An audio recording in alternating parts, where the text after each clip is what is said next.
Nabiyuna Muhammad sallallahu alaihi wasallam bersabda, ad-dinu an-nasihah. Qulna liman ya Rasulullah?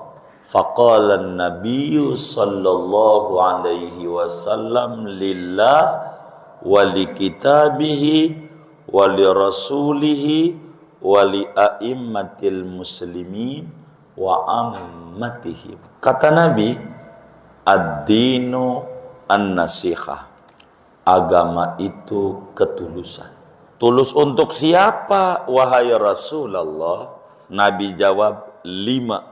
Untuk Allah, untuk kitab Allah, untuk Rasulullah, untuk pemimpin Islam, dan untuk masyarakat umum. Assalamualaikum warahmatullahi wabarakatuh.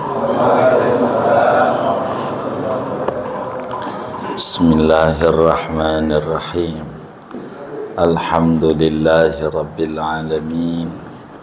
Assalatu wassalamu ala sayyidina Muhammadin wa ala alihi wa sahbihi ajma'in.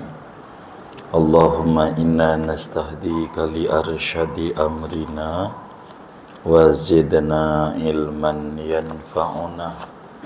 Qala al-imamul muallif rahimahullahu ta'ala wa nafa'ana bihi wa bi barakati ulumih wa ghafara lahu wa li masyayikhihi wa li masyayikhina amin. Hadis yang ketujuh, an Abi Ruqayyata Tamim ibni Ausin ad-Dari radhiyallahu anhu. Diriwayatkan dari Abu Ruqayyah, nama aslinya Tamim bin Aus ad-Dari radhiyallahu anhu, anna Nabiya sallallahu alaihi wasallam qala, bahwa kanjeng Nabi sallallahu alaihi wasallam yaitu bersabda, ad-dinu an-nasihah. Adapun agama yaitu nasihat, ketulusan. Kulna, kami berkata, liman, ketulusan untuk siapa wahai Rasulullah? Qala, Nabi menjawab, lillahi, ketulusan untuk Allah, wali kitabihi, dan bagi kitab Allah, wali rasulihi, dan bagi rasulnya Allah, wali a'immatil muslimin, dan bagi imam-imam kaum muslimin, wa ammatihim, dan umumnya kaum muslimin. Rawahu Muslim. Hadis riwayat Imam Muslim. Sadaqa Rasulullah sallallahu alaihi wasallam. Saudara sekalian yang mulia, malam hari ini kita memasuki hadis ketujuh daripada 42 hadis yang ada dalam kitab Al-Arba'in An-Nawawiyah. Masih 36 hadis lagi yang kita harus bedah begitu. Kita maklumi bersama bahwa Nabi Yuna Muhammad sallallahu alaihi wasallam punya murid banyak. Ada 124.000 orang. Dan inilah akses kita menuju Nabi besar Muhammad sallallahu alaihi wasallam. Salah satunya namanya Tamim ad-Dari, yakni Tamim bin Aus ad-Dari. punya anak perempuan satu-satunya, namanya Ruqayyah. Maka disebut Tamim Ad-Dari dengan sebutan abahnya Ruqayyah. Abahnya Ruqayyah, Tamim Ad-Dari. Seorang pendeta Kristen yang masuk Islam pada tahun 9 Hijriah. Masuk Islam 9 Hijriah. Jadi ngalami Nabi 1 tahun 1 tahun 1 bulan ketemu Rasulullah SAW. Nabi meninggal tahun 10 Hijriah. Ini tahun 9, 10 Hijriah aja Nabi cuman 2 bulan doang. Muharram, Safar, Maulid. 12 Maulid wafat. 10 Hijriahnya itu. Tamim Ad-Dari, meski beliau ini belakangan masuk Islam, tapi termasuk saudara min masyahiris sahaba wa afadilihim, termasuk sahabat Nabi yang tersohor, sahabat Nabi yang luar biasa hebatnya. Karena memang dasar sebelumnya udah pinter meski dalam agama Kristen. Karena beliau seorang Nasrani dan juga pendetanya. Pendeta Nasrani. Datang beliau ke Madinah, memproklamirkan diri sebagai muslim dengan membaca 2 kalimat syahadat di hadapan Nabi besar Muhammad sallallahu alaihi wasallam. Beliau ikut perang Tabuk ya. Perang yang diikuti itu perang Tabuk daripada Sayyidina Tamim Ad-Dari. Beliau ini orang yang selalu tahajud saban malam. Ini sahabat Nabi. Dan luar biasa cerdasnya otaknya yang namanya Tamim Ad-Dari ini. Seringkali dalam 1 rakaat solat khatam Quran 30 juz. Jadi abis waladhdallin amin, bismillahirrahmanirrahim, alif lam mim itu Al-Baqarah, ruku-ruku kalau sudah minal jinnati wanas. Solatnya nggak banyak Tamim. Paling 2 rakaat gitu. Cuman baca Quran itu selalu khatam dalam 2 rakaat. Jadi 1 rakaatnya 15 juz. Seringkali witir terakhir itu 30 juz. Ente jangan makmum, gak kuat. Begitu. Ini Tamim Ad-Dari. Ini saban malam khatam Quran dalam solat. Radhiyallahu ta'ala. Ini sahabat agungnya Nabi Muhammad sallallahu alaihi wasallam. Tamim Ad-Dari. Ada kalanya kalau ketemu asik Tamim itu dalam salat cuman baca seayat doang. Baca cuman seayat, enggak kelar-kelar dari mulai jam 10 malam sampai menjelang subuh. 1 ayat doang yang dia baca. Yang sering beliau baca surat Al-Jasyiyah. Allah Subhanahu wa ta'ala berfirman itu, am hasiballadzina jatarahus sayyi'at an naj'alahum kalladzina amanu wa amilus solihat sawa'am mahyahum wa mamatahum sa'a ma yahkumun. Ini 1 ayat. Bolak-balik, bolak-balik, bolak-balik. Tamim. Ayat ini menarik di mata Tamim. Karena teguran keras dari Allah kepada semua manusia, termasuk muslim. Kata Allah, am hasiballadzina jatarahus sayiat. Apakah dikira sama orang tukang berbuat dosa Di dunianya rajinnya nonton TV, main WA, Quran jarang dikebet-kebet, tasbih jarang dipegang. Emang dikira bakal saya tempatkan sama yang tukang ibadah yang beramal soleh? Baik di dunia maupun di akhirat, enggak bakalan sama. Jangan dikira sama. Orang yang kagak ibadah, sama ibadah ditempatkan oleh aku, kata Allah. Ini ayat bolak-balik. Am hasibal ladzina jtarahus sayyiati an naj'alahum kalladzina amanu wa 'amilus shalihat sawa'am mahyahum wa mamatahum sa'a ma yahkumun. Ulang lagi, karena mengerti. Orang Arab menghayati kandungan maknanya. Dia ngeri dengan perilaku dulu sebelum Islam yang begitu banyak menyimpang besar dari ajaran Allah.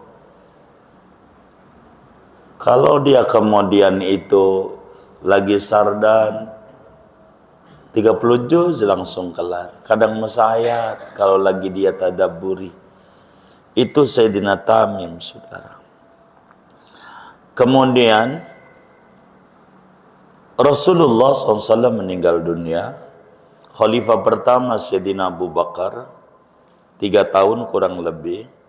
Khalifah kedua Sayyidina Umar 10 tahun 6 bulan jadi khalifah, atau 10 tahun setengah lebih dikit. Kemudian naik Sayyidina Utsman, tidak lama goncang ke pemerintahannya. Sayyidina Utsman dibunuh. Akhirnya beliau hijrah dari Madinah. Sedih banyak para sahabat yang wafat. Akhirnya beliau pindah ke Palestina. Beliau pun mengajar di Baitul Maqdis di Palestina, Sayyidina Tamim Ad-Dari, sampai pada akhirnya beliau meninggal dunia pada tahun 90 Hijriah. Meninggal dunia di Palestina. Kuburannya tidak jauh daripada Bab Jibril di perkampungan Al-Khalil. Moga ada rezeki luas, kita suatu saat ziarah ke Palestina, kita ziarahi makamnya Sayyidina Tamim Ad-Dari, insya Allah. Karena Tamim Ad-Dari ini tidak lama bergaul dengan Nabi Yuna Muhammad sallallahu alaihi wasallam. Jadi hadis yang beliau sampaikan kepada umat tidak banyak, cuman 18 hadis doang. Hadis yang beliau sampaikan kepada umat cuman 18 hadis. Yang hadis salah satunya kita akan bedah. Hadis ini ada di dalam Sahih Bukhari, ada juga dalam Sahih Muslim. Dari Tamim Ad-Dari di Sahih Bukhari, Sahih Muslim, hadisnya cuman ini doang. Enggak ada lagi di dalam Bukhari Muslim hadis ini. Tapi hadis ini bukan Bukhari Muslim doang, tapi juga Abu Dawud diriwayatkan di dalam Sunan Abu Dawudnya, An-Nasai di dalam Sunan An-Nasainya, dengan hadis yang sahih tentunya. Dari 18 hadis itu, saudara, satu di antaranya kata Tamim, Nabi Yuna Muhammad sallallahu alaihi wasallam bersabda, Ad-dinu an-nasihah. Qulna liman ya Rasulullah? Faqala an-nabiyyu sallallahu alaihi wasallam lillah wa li kitabihi wa li rasulihi wa li a'immatil muslimin wa ammatihim. Begitu kata Nabi, ad-dinu an-nasihah. Agama itu ketulusan. Ini saudara, hadis ini dijabarkan oleh ulama besar dari Yaman, Mujaddid abad 12 Hijriyah, Al-Imam Al-Qutub Al-Habib Abdullah bin Alwi Al-Haddad, dengan nama Nasaihuddiniyah. Dibaca tuh di atas di Nurul Iman, segede Quran. Penjabarannya hadis ini doang. Ini udah bertahun-tahun belum tamat, masih di muqaddimah aja. Begitu. Ini hadis nih, tapi tentu kita enggak sebanyak itu pembedahannya. Nanti enggak tamat-tamat ngaji kita. Hadis ini ketika Nabi menyampaikan agama itu nasihat. Nasihat itu ketulusan. Tulus untuk siapa, wahai Rasulullah? Nabi jawab 5. Untuk Allah, untuk kitab Allah, untuk Rasulullah, untuk pemimpin Islam, dan untuk masyarakat umum. Ada 5. Hadis ini saudara kategorinya jawami'ul kalim, simpulan-simpulan kata, yakni omongannya singkat tapi maknanya amat sangat luas. Kandungan daripada hadis ini amat sangat luas sekali. Ketika Rasulullah sallallahu alaihi wasallam menyatakan ad-dinu an-nasihah, agama itu nasihat, yakni agama itu ketulusan.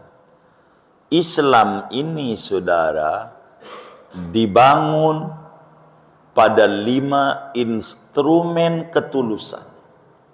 Akan kita ketahuan apakah kita ini sudah beragama dengan benar, ataukah kita baru Islam sebatas kulit.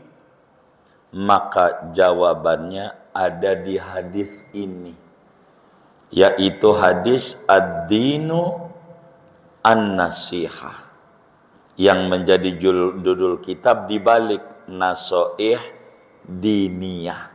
Begitu. Kata Nabi, agama itu ketulusan. Kala itu sahabat nanya, bila agama ini ketulusan, bila ketulusan adalah instrumen agama yang paling besar, tulus untuk siapa wahai Nabi Muhammad?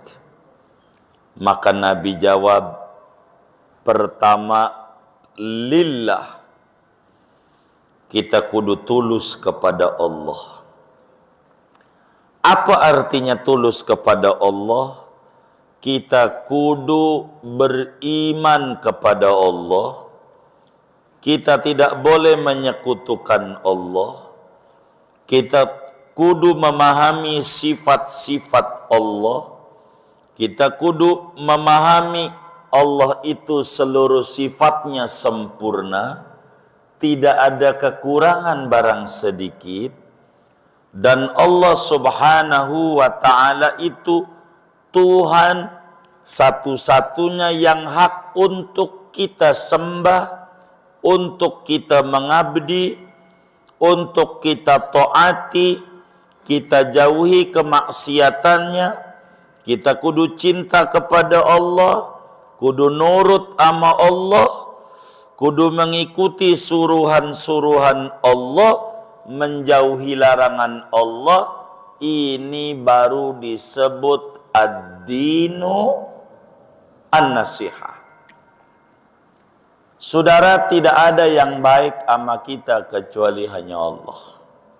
Bini kita yang katanya demen sama kita, kalau mau jujur waktu kita tidur, tidur juga. Kuping kita nggak dimasukin semut, ada yang jaga, Allah. Walaupun terbuka. Mulut kita yang nganga, ngorok, ngiler, nggak dimasukin kecoa, Allah yang jaga. Allah yang jaga. maka kita kudu tulus kepada Allah. Jangan kita menyampingkan Allah. Ada karyawan pengennya naik gaji mulu, dikit-dikit demo pengen gaji naik, tapi kerja males. Karyawan apa yang kayak begitu tuh? Hah? Ada orang karyawan pengennya naik gaji mulu, kerja nggak mau. Karyawan apa nggak begini nih?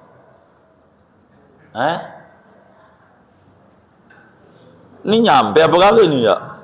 Oh nyampe. Ada karyawan pengennya naik gaji mulu, tapi kerja nggak mau. Karyawan apa namanya kalau kata orang Alfat? Karyawan egois. Kenapa? Enggak tahu diri. Di mana Pak Tua enggak tahu dirinya ini? Iya, kerja enggak tapi minta gaji mulu. Kalau kita bosnya, karyawan model begini diapain nih? Pecat. Emang apa? Karyawan bener apa kagak ini? Kira-kira bos sama karyawan begini demen apa gedek nih? Gedek. Ada nggak karyawan model begitu tuh? Banyak. Ada orang pengennya dibagi rejeki mulu sama Allah, tapi kalau malam ngorok mulu, nggak mau ibadah. Pengennya dikasih rejeki, warung laris, baca Quran nggak mau, tahajud nggak mau, duha kagak. Ada nggak yang model begitu? Yang mana orangnya nih? Allah gedek tuh sama yang kayak begitu tuh. Gedek Allah sama kayak begitu. Ini kagak ngerti, pengennya naik gaji mulu, tapi kerja nggak mau. Maling aja paham kalau malam tuh mustajab. Maling. Karena itu banyak yang nyolong siang apa malam. Kenapa maling itu nyolongnya malam? Kenapa? Karena mengerti malam itu waktu mustajab. Kenapa maling nyolongnya malam? Karena malam waktu. Masa maling aja nggak ngaji ngerti? Malam tuh waktu mustajab. Kita malamnya ngorok mulu. Kemarin alasannya gua repot kerja, pulang malam dari Pulau Gadung ke Marta. Sekarang udah pensiun, males juga. Ini mau ngapain hidup? Ad-dinu an-nasihah. Agama itu ketulusan. Jangan-jangan kita nggak tulus sama Allah. Pengennya diperhatiin mulu sama Allah, tapi kurang perhatian sama Allah. Pengennya diopenin mulu sama Allah, tapi kurang open sama Allah. Ini nggak bener ini. Yang kayak begini. Kurang peduli sama Allah. Padahal tidak ada yang paling baik sama kita kecuali Allah. Tidak ada yang paling sayang sama kita kecuali Allah. Begitu. Maka yang pertama, kalau kita beragama dengan benar, kudu tunaikan hak-hak Allah sebagai bentuk ketulusan punya Tuhan Allah. Anjing saja dikasih makan pagi siang malam 3 bulan aja nurut sama yang ngasih makan, ngerti terima kasih. Masa kita yang dikasih makan sama Allah bertahun-tahun kagak nurut juga sama Allah, mau ngapain? Ini namanya tidak ad-dinu an-nasihah. Agama itu adalah ketulusan, saudara. Kita kudu kenal sama Allah. Kalau di hati kita yang ada Allah, yang lain kecil. Seringkali yang kita di otak kita duit. Padahal makhluk kayak kita. Duit itu makhluk, ada penciptanya. Hakikatnya Allah. Masa kita demen nama makhluknya ama yang memberi rezeki nggak demen? Ini nggak benar. Masa kita pengen dikasih sehat ama yang memberi sehat nggak mau dekat? Masa kita pengen dikasih anak keturunan ama yang memberi anak kita kurang terima kasih? Ada orang ngasih kerudung karena memang lagi kampanye. Kadang kuning, kadang hijau, kadang merah. Terima kasihnya luar biasa. Dikasih kerudung doang. Tapi ama yang ngasih pala kurang terima kasih. Padahal biar kata kita punya kerudung 1000 juga kalau nggak ada palanya mau ditaruh di mana? Maka kita kudu makasih nih sama Allah. Ad-dinu an-nasihah. Maka sila pertama di dalam Pancasila ketuhanan. Tulus sama Allah. Kita tulus. Tuh begitu. Kudu kenal sifat-sifat Allah. Kudu merasakan kehadiran Tuhan di dalam kehidupan kita. Begitu bila hati kita diisi dengan Tuhan, maka hidup itu akan penuh bahagia dan tenang. Bila hati kita diisi dengan duit dikata yang bahagia tuh duit doang, banyak tuh yang masuk Premieri Bintaro, duitnya banyak sakit. Begitu, ada yang ribut rumah tangganya. Kenapa? Karena kita kurang mau dekat sama Allah. Hidup saya ini penuh dengan problem karena kurang mau dekat dengan pemecah problem. Orang rambutnya gondrong sama tukang cukur musuhan. Ya wassalam, bakalan tambah acak-acakan dan tambah gondrong. Bener nggak? Kalau kita gondrong sama tukang cukur kudu deket biar rapi. Kalau hidup kita banyak problem, kita punya pinjol, kita punya ini, punya itu, deket ya Allah. Ngapain kita nggak mau deket sama Allah hidup? Pasti stres. Kalau mau jauh, yang memberi ketenangan Allah, ala bidzikrillah tatmainnul qulub. Mengingat Allah, hidup jadi tentrem.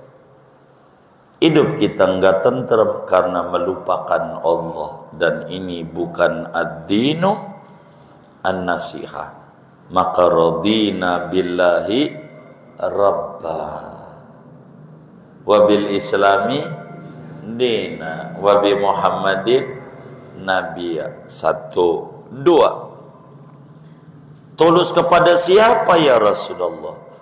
Tulus kepada kitabullah. Apa artinya tulus kepada kitabullah? Kita imani bahwa Allah subhanahu wa ta'ala menurunkan kitab suci di muka bumi ini untuk mengatur hidup dan kehidupan manusia supaya manusia memiliki kemanusiaan yang adil dan beradab. Diturunkan kitab suci oleh Allah menjadi pedoman dan pegangan, disebut GBHM, garis-garis besar haluan manusia, supaya manusia itu tertata hidupnya, terukur punya umur. Al-Quran menjadi pegangan buat kita bersama. Maka tulus kepada kitabullah, apa maknanya? 1, kita kudu belajar biar bisa baca Quran. Itu arti tulus kepada kitabullah. 2, kita kudu ngederes itu Al-Quran sabanari walau 1 ain. Jangan sampai hari demi hari Quran orang pernah dikebet. Seain aja sabanari. Seain itu seberapa ya? Selembar dah. Sabanari. Sebisa-bisa kita baca tuh Quran dari 24 jam. Begitu. Hafal, ndak usah berat. Nabi juga nyuruhnya iqra'u Al-Quran. Iqra'ul Qur'an fa innahu ya'ti yaumal qiyamah syafi'an li ashabi. Ayo dong umatku baca Quran. Quran itu bakal menjadi pembela di akhirat. Di dunia aja dibela oleh Oce Kaligis, Hotman, merasa menang. Ini Quran yang bakal bela kita kalau kita mau baca Quran. Quran dibaca. Enggak disuruh dihafal, baca dulu. Sering-sering baca juga nanti bakalan hafal. Baca Quran. Baca. Ini Quran. Ngelihatnya aja ganjaran.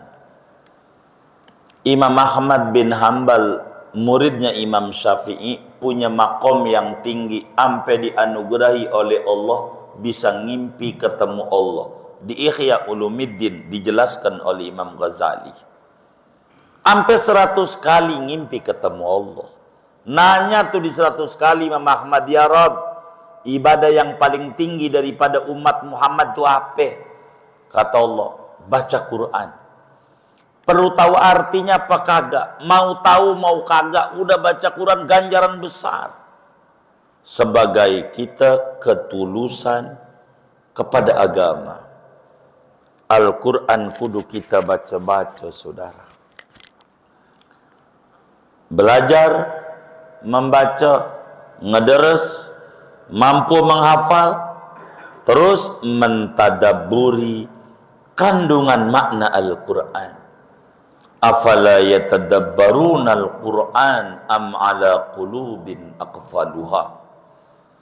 Quran ini kandungan maknanya luas.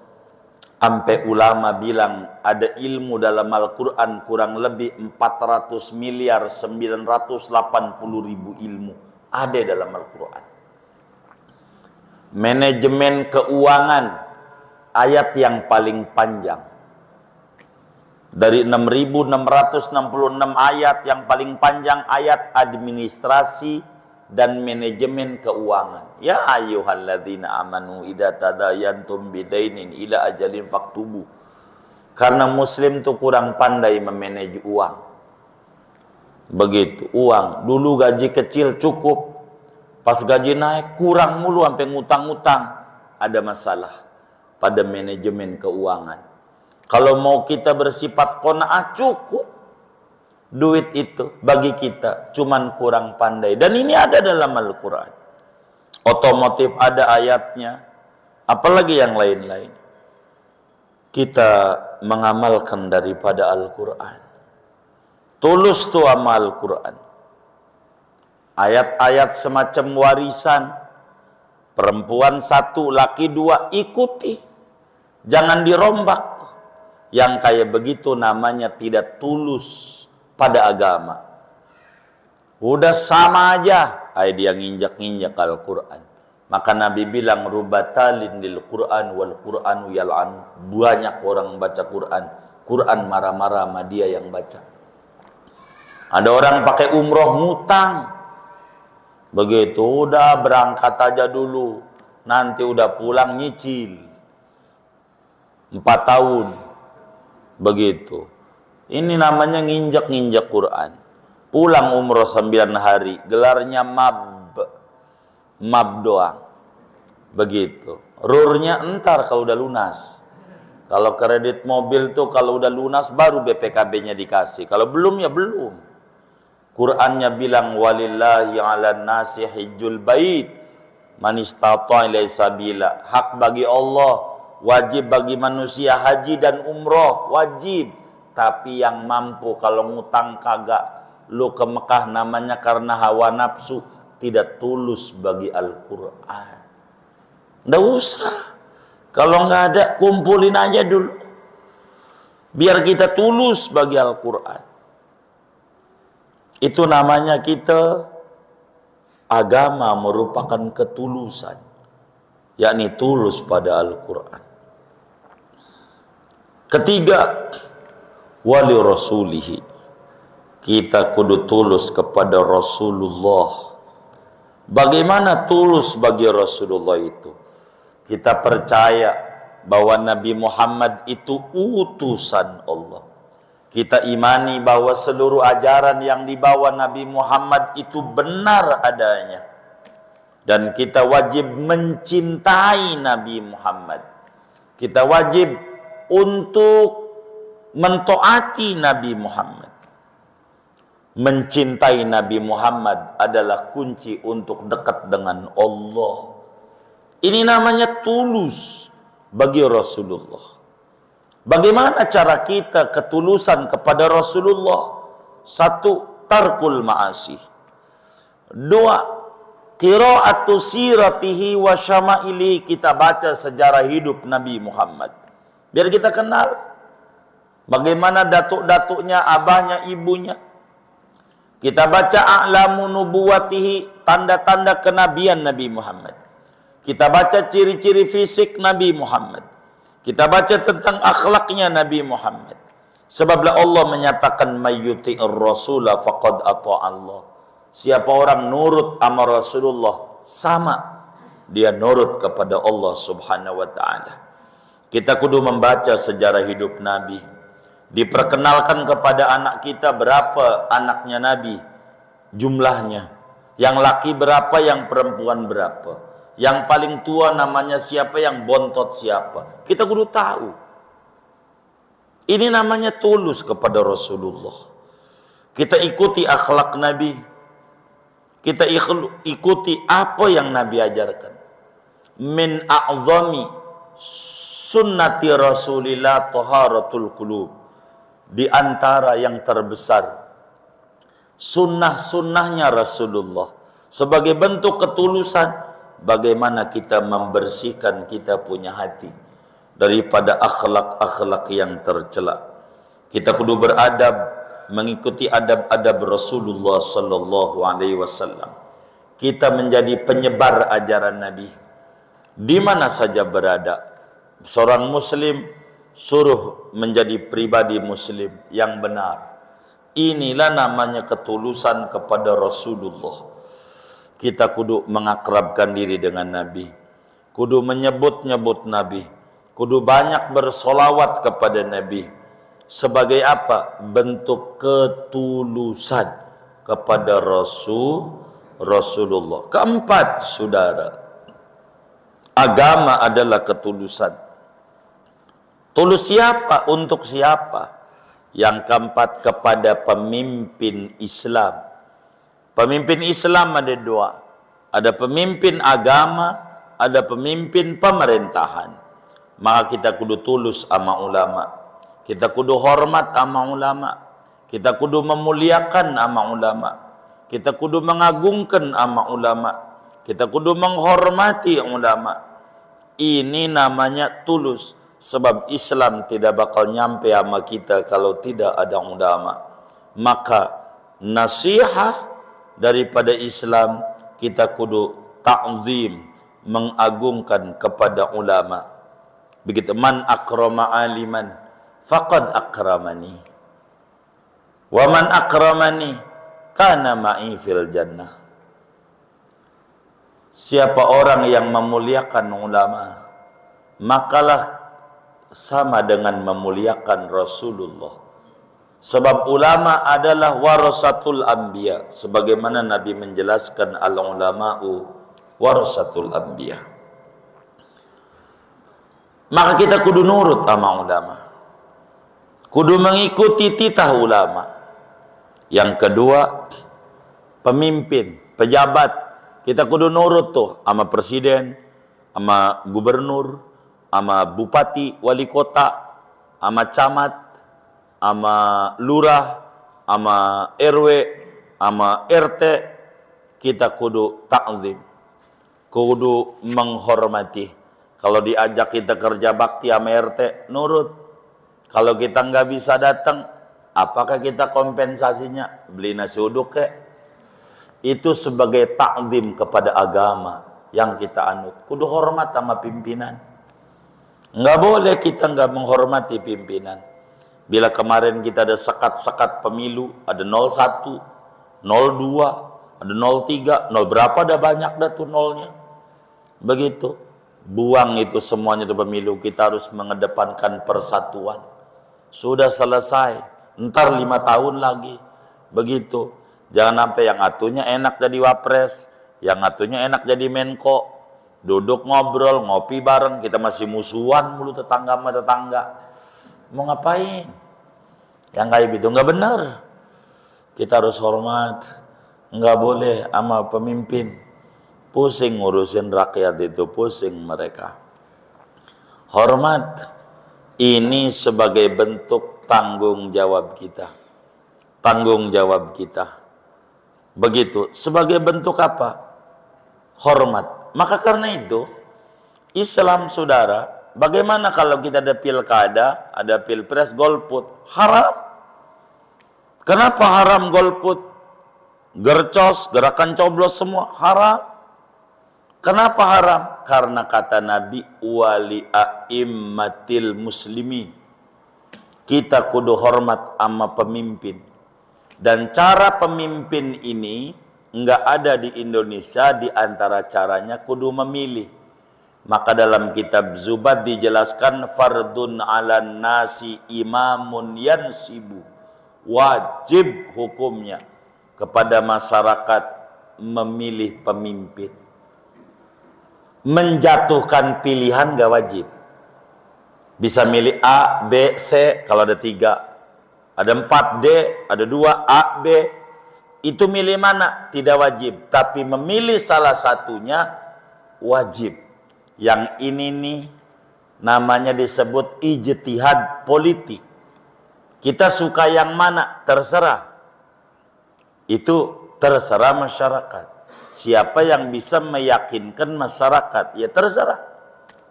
Tapi memilih wajib. Karena tanpa ada pemimpin nanti kacau.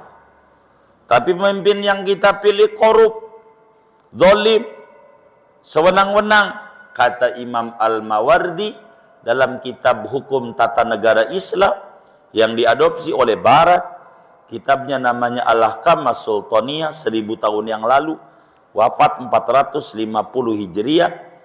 Kata beliau, malikun dzalum khairun min fitnatin tadum. Pemimpin yang zalim, yang korup masih lebih baik daripada tidak ada pemimpin sama sekali, nanti kekacauan yang terjadi. Sebab kalau nggak ada pemimpin, polisi kita ngadu, aduh nggak ada atasan yang nyuruh. Ini repot. Maka milih pemimpin itu jangan kagak, wajib adanya. Begitu. Milih RT, pilih jangan kagak kalau ada pilihanmu, milih aja. Begitu. RW kayak begitu. Dan pilihan ini diatur dari yang terendah dulu. Kalaulah kita ada RW, ada RT, kita bukan warganya, pengen nyalon RT, boleh nggak? Hah? Umpamanya saya tidak tinggal nih di Marta, pengen jadi RT di Marta, boleh nggak? Kenapa nggak boleh? Bukan warganya. Ini kudu dipakai hukumnya sama. Kita bukan warga satu daerah, nyalon gubernur, boleh nggak? Tuh, itu yang terjadi, nggak benar. Warganya warga Bandung, nyalonnya di Jakarta, boleh nggak? Kudunya nggak boleh. Itu aturan tuh begitu. Kudu orang situ. Bagaimana mau tahu lingkungan RT situ tinggal di situ kagak apa kagak? Tapi hukum kita ini kadang sesuka-sukanya. Ini yang jadi masalah. Begitu. Biasanya pilihan RT sama pilihan RW duluan mana? Hah? RT dulu baru RW. Ada nggak RW dulu baru RT? Nggak ada. Tapi ada nggak pilpres dulu baru pilkada? Nah itu nggak benar. Begitu. Ini diatur dalam Islam dari bawah dulu. Pilih gubernur dulu, baru pilpres. Begitu. Tapi ya perbuatannya yang dibuat kayak begitu ya kita sebagai warga ya mau bagaimana? Emang udah begono. Tapi yang aturan ini harus baku. Jangan sesuka-sukanya, nggak bisa. Begitu. Nggak boleh. Nanti acak-acakan. Lah kita tinggal di Marta kagak. Kita nyalon RT Marta kagak ngerti problem yang ada. Tapi boleh kok. Ya itulah repotnya kita. Yang terjadi kayak begitu. Besok lusa nanti ada orang luar negeri pengen jadi presiden Indonesia, boleh, asal niat mengurusin. Ini yang terjadi, acak-acakannya kita. Nggak jelas. Begitu. Nah itu urusan anggota dewan datu yang ngatur undang-undangnya datu. Yang kayak begitu. Perpu-perpunya pemerintah datu. Ini ada tanggung jawabnya. Nggak bisa kalau nggak ada tanggung jawabnya. Repot. Begitu repot. Kalau kita umpamanya tentara dalam satu negara. Kalau tentara itu di bawah presiden, maka bagian yang lain sipil juga di bawah presiden. Kalau tentara dalam satu negara di bawah Kementerian Pertahanan, artinya di bawah menteri itu pemimpin itu, maka aparat kepolisian juga di bawah menteri, jangan di bawah presiden, nanti merasa tinggi sendiri. Bakalnya timpang, kacau di dalam pemimpinnya. Yang ini merasa nggak ngurusin kita, ribut aja seturu-turu dia, bakal jadi masalah. Bila kepolisiannya di bawah presiden, maka tentara juga kudu di bawah kendali presiden. Kalau tentaranya di bawahnya menteri pertahanan macamnya, maka polisi juga di bawah menteri dalam negeri begitu. Namanya biar berimbang. Cara ngatur tuh. Kalau biarkan aja polisi di tangan presiden, kalau begitu tentara juga di tangan presiden. Biar berimbang, jangan sampai dia sama dia ribut, kapan ngurus kitanya. Begitu. Ini namanya diatur di dalam hukum tata negara. Diatur. Tapi ya terserah orang-orang atas dah. Kita lagi ngaji doang ini masalahnya. Ya begitu, nggak nyinggung-nyinggung sono, cuman kita lagi nerangin pengajian aja ini. Begitu. Yang kelima, tulus untuk siapa? Wali amatihim, kudu tulus kepada umumnya masyarakat. Bagaimana tulus umumnya masyarakat? Kalau kita jadi pemimpin, bagaimana pemimpin kudu membangun jiwa masyarakat, baru membangun badan masyarakat. Bagaimana membangun jiwa masyarakat? Berikan layanan pendidikan semurah mungkin. Kalau ini udah murah, baru kasih makan siang gratis. Jangan perut dulu, kapan cerdasnya? Pendidikan dimurahin dulu. Itu namanya cerdas. Begitu. Karena yang paling pokok ruhaninya dulu yang ditembak. Supaya benar. Sebagaimana dalam lagu Indonesia Raya, bangunlah jiwanya. Baru bangunlah badannya. Apa bangunlah jiwanya? SDM masyarakatnya dibangun dulu. Bagaimana cara bangun SDM-nya? Pendidikan semurah mungkin, baru kasih makan gratis. Jangan makan doang, naikin. Namanya tulus kepada agama. Yang kelima, bagi semua masyarakat. Berbeda-beda. Kalau kita menjadi pedagang, jadilah pedagang yang tidak menipu. Begitu kalau kita menjadi pejabat, janganlah kita menjadi pejabat yang korup. Kalau kita jadi rakyat, janganlah jadi rakyat yang merusak. Kalau kita jadi hakim, putusin yang benar. Kalau kita jadi jurnalis, pemberitaan yang benar. Kalau kita jadi guru, mendidik yang benar. Ini namanya tulus kepada semua elemen masyarakat. Ini yang diatur oleh agama. Tanpa ini, Islam tidak bakalan bisa tegak. Oleh karena itu, ada 5 ketulusan dalam beragama.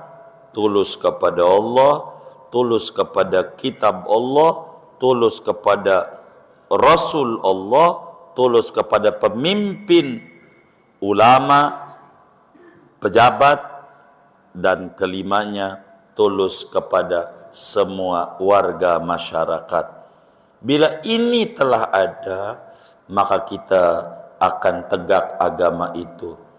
Perlu dipahami saudara, Islam agama yang mengedepankan implementasi, bukan sebatas teori demi teori saja. Nasihat merupakan wajib secara fardu kifayah. Semua orang harus ada yang tugasnya memberikan nasihat, ketulusan di dalam mengatur hidup dan kehidupan sebagai warga masyarakat, berbangsa dan bernegara. Mudah-mudahan Allah Subhanahu wa taala memberikan kita taufik dan hidayah, kita bisa mengamalkan ajaran-ajaran Nabi Muhammad. Amin ya rabbal alamin. Al-Fatihah.